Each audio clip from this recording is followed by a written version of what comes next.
Now, are the Cornish at risk of ethnic oppression? The Council of Europe, not to be confused with the European Council, have condemned the government for neglecting the Cornish minority. Now, the Cornish were formally designated a minority in 2014 under the coalition, but the Council says the government has failed to maintain its obligations as a result. The report recommends reviving Cornish as a language and preventing the Disneyfication of such landmarks as Tintagel Castle. So, what say you, Eric Pickels? Have you been neglecting your duties and your obligations to the minority in Cornwall? I am the guilty man. I gave money to the Cornish language when I was Secretary of State. Now, before you think this is some kind of revival, I gave it in order that the Liberal Democrats wouldn't block, I think, £500 million worth of savings. So it was a bribe? Oh, yeah.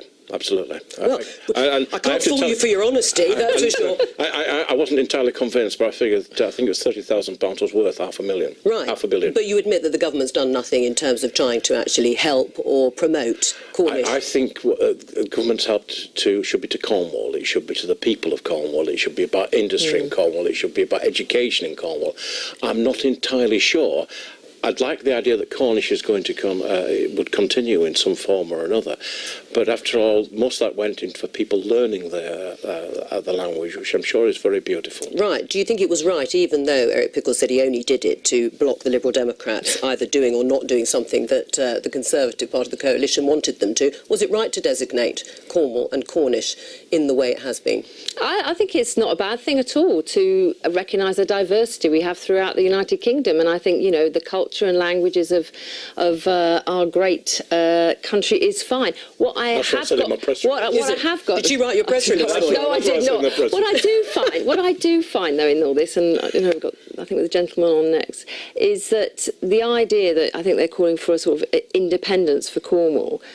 I don't go down that route. I think something at the general election, this party got less than 2% of the vote. There's only 4 councillors in the whole of Cornwall from this party.